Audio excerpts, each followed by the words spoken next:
Assalamualaikum warahmatullahi wabarakatuh Kang Bro. Ketemu maneh dengan Iwan Banaran Cak. Pokoknya Kang Mas, IWB saat ini mantau selalu berita dari MotoGP. Karena IWB harus akui Cak, sekarang adalah berita yang hot dan selalu hot. Dan kita pun sangat penasaran perkembangan dari MotoGP sendiri. Bagaimana dengan Marquez, akan kemana dia. Dan juga kita tahu bahwa nanti di minggu depan ini, minggu nanti maksudnya, kita akan menggelar MotoGP Mandalika. Dan tentu saja IWB exciting, IWB sudah menyiapkan lah istilahnya fisik Cak. IWB sudah siapkan semuanya untuk sampai semuanya. Jadi supaya nanti saat IWB di Mandalika nanti bisa memberikan sesuatu yang fresh information, bisa memberikan sesuatu hal yang berguna buat sampean. Kita langsung di lokasi dan tentu saja ini akan menjadi sebuah tontonan mengasihkan karena di Mandalika akan menjadi momentum buat Jorge Martin. Apakah dia mampu nanti mengalahkan Pecco Bagnaia, mengingat tahun kemarin kan Jorge crash ya. Jadi kita bisa katakan bahwa bekal yang dimiliki oleh Martin tidak akan sebagus Pecco Bagnaia. Ini adalah format yang pertama kali tahun ini menggunakan sprint race. Jadi ini adalah tantangan buat Jorge Martin untuk menunjukkan bahwa dia memang pantas juara dunia di tahun ini. Dan memang Cak, banyak yang memberikan analisa ya dengan kondisi yang kita lihat grafik dari Martin yang cukup baik. Martin ini kan begini Cak, naiknya Cak grafiknya. Sementara kalau Pecco cenderung agak flat dan juga kadang-kadang jatuh kemudian agak naik dikit. Tapi kalau Martin begini terus. Makanya kita lihat saja seperti apa Mandalika. Dan ternyata beberapa pembalap dikabarkan sudah mulai merapat ke Mandalika. Sepertinya memang alhamdulillah semuanya lancar. Dan teman-teman semuanya yang mungkin saat ini belum pernah menonton Mandalika di MotoGP maksudnya ya, monggo sampai ke sana Cak, karena IWB mendapatkan konfirmasi bahwa secara apapun itu sudah improve banyak.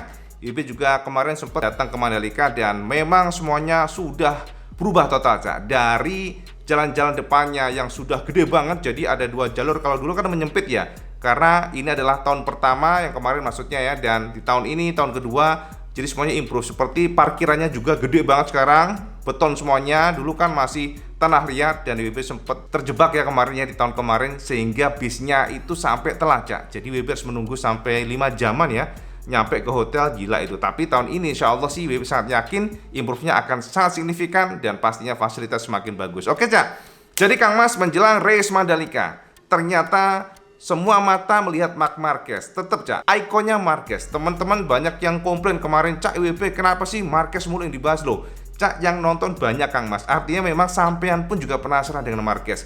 IWB juga penasaran perkembangannya Marquez kayak apa, mau kemana Marquez. Dan tentu saja kita juga penasaran dengan Honda Cak, karena ternyata Honda ini semakin brutal Kang Mas. Bahasanya semakin liar Cak, karena HRC satu-satunya pabrikan yang memiliki dana sangat luar biasa. Jadi teman-teman jangan bandingkan dengan Gresini atau satelit lainnya. Bahkan dengan factory team, Honda adalah salah satu atau mungkin satu-satunya company atau pabrikan yang memiliki dana luar biasa. Bahkan informasinya dana untuk MotoGP pun hampir mencapai 1 triliun. Ini kan luar biasa. Ya saya bayangin aja Cak, untuk membayar pembalap seperti Marquez mampu membayar 218 miliar per tahun. Itu belum kru-krunya Cak, belum semuanya, belum motor-motornya. Pokoknya kalau kita secara kalkulasi duit Cak, wis koyok godong protol Kang Mas, saking banyaknya duitnya. Itulah kenapa kekuatan dari HRC adalah mereka punya uang dan artinya mereka bisa bergerak. Mereka akan bisa mencari apa yang mereka inginkan. Walaupun itu pun juga nggak berlaku jika mereka harus menghadapi orang-orang yang memiliki idealisme tinggi, orang-orang yang memiliki prinsip tinggi. Dan ternyata ini pun dilakukan oleh Honda kepada Ducati Cak. Sampai tahu nggak? Yang terbaru Kang Mas, mendapatkan konfirmasi dari Gigi D'Alessio langsung. Jadi dari Chief Director Engineering Ducati yang menciptakan GP series ya, GP22, 21, 23, yang memberikan inovasi-inovasinya, otak mastermind di belakang dari performa Ducati saat ini yang luar biasa adalah Gigi. Dan ternyata informasi dari Gigi, Honda pun sudah ngontak dia Cak. Gendeng Kang Mas ya, sampai namanya Gigi aja dikontak. Dari Massimo Rivola dikontak, David Brivio dikontak, kemudian Maverick Vinales dikontak, Miguel Oliveira dikontak. Ini orang-orang yang gila-gila sih. Kalau yang tadi ya, kalau pembalapnya mungkin memang nggak ada opsi yang lebih ya. Soalnya kita tahu top ridernya semuanya kan sudah dibajak, atau bukan dibajak sih, sudah di hire oleh KTM dan juga Ducati. Tapi untuk orang-orang mastermind-nya, behind the scene-nya, orang-orang yang berkontribusi besar untuk membuat motor kencang, ini juga dikontak Cak. Jadi konfirmasi tersebut dilayangkan oleh Gigi yang memberikan penegasan bahwa ternyata Honda sempat ngontek dia dan Honda memberikan semacam penawaran yang luar biasa Akan tetapi Cak, ternyata Gigi menolak Kang Mas. Jadi secara khusus Gigi Dalina memberikan penegasan. Dia dikontak oleh Honda, tetapi dari sisi dia saat ini hatinya ada di Ducati. Jadi walaupun digaji besar oleh Honda, walaupun diberikan iming-iming big money, tapi dia tidak akan goyah dan akan tetap bersama Ducati. Berikut kata Gigi Dalina, itu hal normal. HRC berusaha mencari tim teknis karena mereka harus melakukannya. Tapi aku suka di Ducati. Aku sudah berjuang untuk mencapai seperti sekarang karena dulunya Ducati bukan siapa-siapa. Di sini aku bisa melakukan apa yang aku mau, bisa menang dan menantang pabrikan besar. Walaupun di Honda sebenarnya juga tantangan menarik dan juga penting. Itu kata Gigi.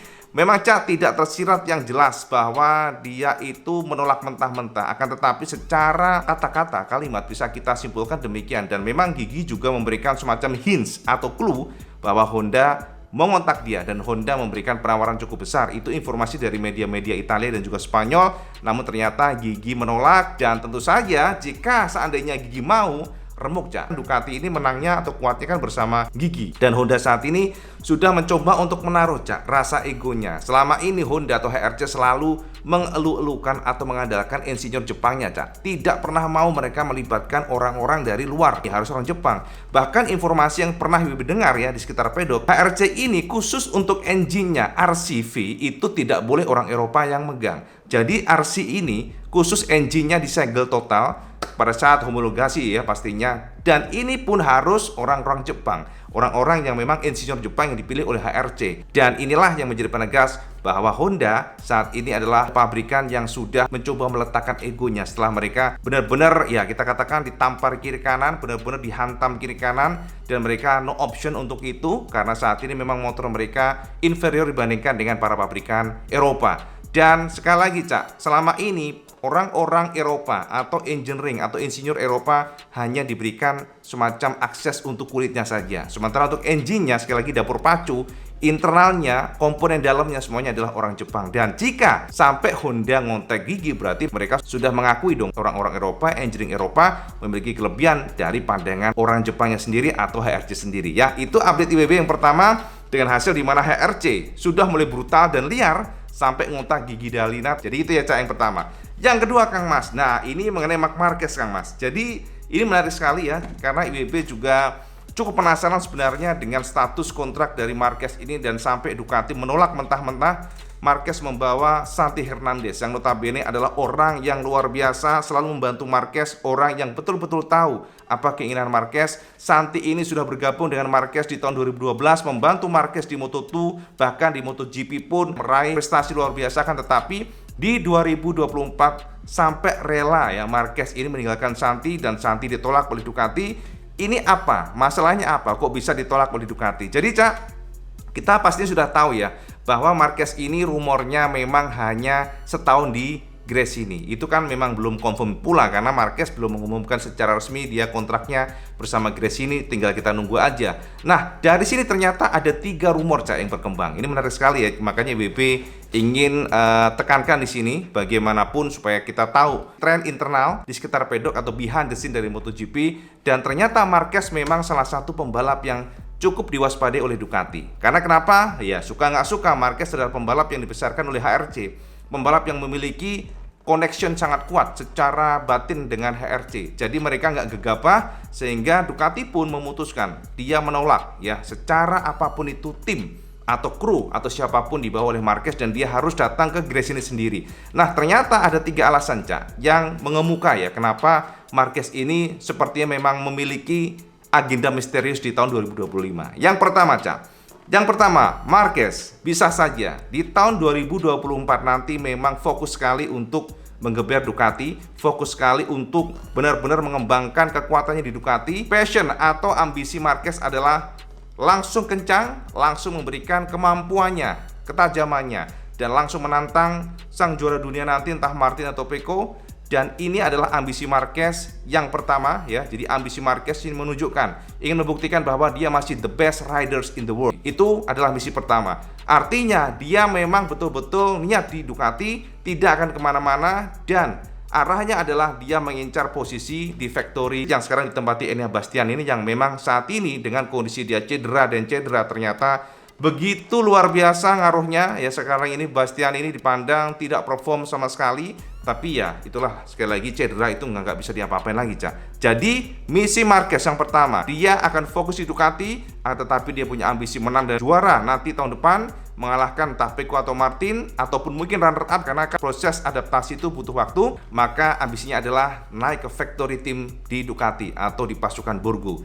Itu yang pertama, Cak. Jadi ini yang mengemuka begitu kencang di sekitar pedok. Yang kedua adalah ternyata Marquez ini memiliki hidden agenda. Hidden agendanya adalah dia di Gresini Ducati hanyalah batu loncatan. Dia akan wait and see. Karena kenapa? Ternyata rumor yang berkembang pula sangat kencang bahwa KTM ada kontribusi di belakang sini. Jadi KTM dan Red Bull, Marquez bisa ditarik oleh mereka tahun 2025. Jadi ibaratnya, Cak, KTM sedang menyeting bagaimana posisinya supaya bisa Marquez gabung bersama mereka di tahun 2025. Entah dia nanti akan bersama Binder atau either kalau Pedro Acosta perform di tahun depan, Marquez bisa saja akan ditandemkan dengan Pedro Acosta di tahun 2025 bersama KTM. Nah, ini semuanya memang tergantung dari performa nanti. Kita sekarang agak susah, Cak, ya, kalau sudah ngomongin mengenai kontrak.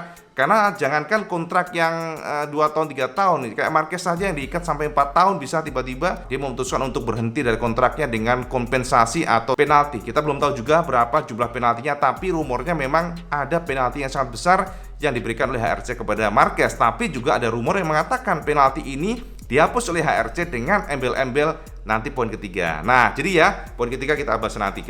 Nah, artinya, Cak, ada sesuatu yang memang sedang disimpan oleh Marquez. Jika seandainya dia di tim satelit nanti dan ternyata di tahun 2025 dia gagal untuk menggait Ducati supaya tertarik buat dia menarik ke tim factory, maka Marquez kemungkinan besar akan bergabung bersama KTM Factory. Dan ini adalah salah satu kontribusi besar dari Red Bull. Jadi memang semuanya berkembang cukup kencang, Cak, ya. Suara-suara mengenai ini bahwa Marquez ini memang cukup misterius bagaimana statusnya setelah di tahun 2024.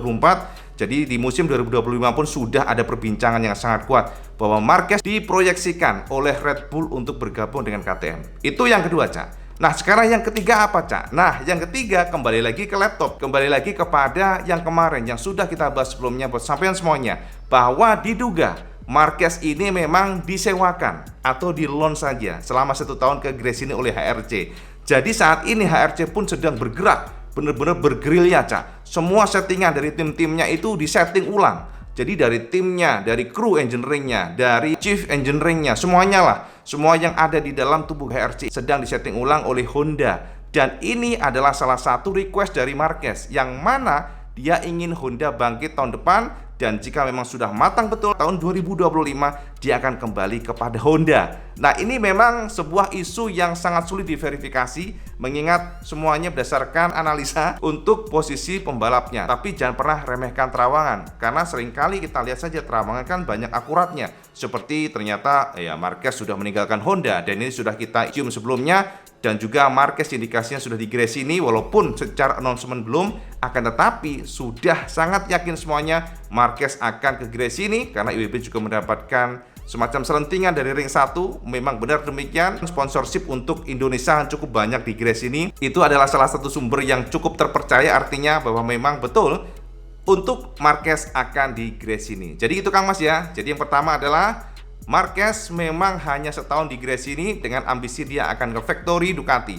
Nah, kalau ini gagal, maka Marquez diproyeksikan akan ditarik oleh KTM ke KTM di tahun 2025. Entah bersama Pedro Acosta, karena Pedro tetap akan dilihat, Cak, bagaimana performanya di gas-gas. Nah, kemudian yang ketiga adalah akan kembali ke HRC dengan segala informasi yang dia dapatkan, yang Marquez dapatkan, akan dibawa oleh Marquez ke Honda. Nah, ini semuanya hanyalah analisa, hanyalah semacam rumor-rumor, isu-isu yang belum tentu kebenarannya, tapi sampai tampung saja, kita pantau saja seperti apa di tahun depan. Itu mengenai misteriusnya Marc Marquez. Nah, kemudian yang ketiga adalah dari Yamaha, Kang Mas. Jadi, Cak, Yamaha ini memang sedang pusing 7 keliling, Kang Mas ya. Jadi kalau sampean lihat, saat ini kan hanya Yamaha yang memiliki 2 motor saja. Jadi ternyata dengan hanya 2 motor memang membuat pasukan Garbu Tala sangat susah kembali, Cak, kembali untuk perform, mengingat data yang dibutuhkan oleh mereka itu sangat terbatas.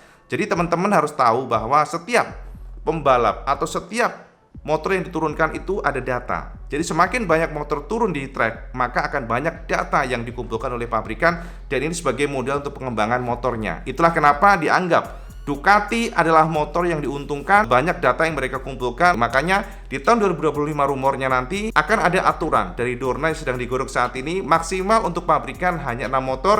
Dan itulah kenapa terbuka sekali di tahun 2025 KTM akan menambah slot untuk seatnya, sehingga makanya tadi keluar analisa bahwa KTM lah yang akan membawa Marquez ke sana, tapi semuanya tetap hanyalah isu ya. Jadi ngono Kang Mas ya, artinya saat ini Yamaha memberikan garis besar mereka sedang mencari tim satelit, dan saat ini yang diincar oleh mereka adalah VR46 Muni, itu Katalin Jarvis. Akan tetapi jika memang gagal di sana, maka mereka akan mencoba untuk mendekati RNF, walaupun secara teori akan sangat sulit, mengingat kita tahu bahwa RNF kan Razan Razali sedikit kecewa dengan Yamaha kemarin ya, sebelum dia pindah ke Aprilia, dan sepertinya untuk merajut kembali susah Cak. Makanya sekarang yang bisa diandalkan oleh Yamaha adalah dari VR46, dan ini sudah ditempel terus Rossi. Jadi kita lihat seperti apa. Intinya adalah tahun 2025 adalah target buat Yamaha menciptakan tim satelit. Jadi sampean para fans Yamaha berdoalah semoga memang betul-betul terrealisasi. Nah itu ya Cak ya mengenai Yamaha. Nah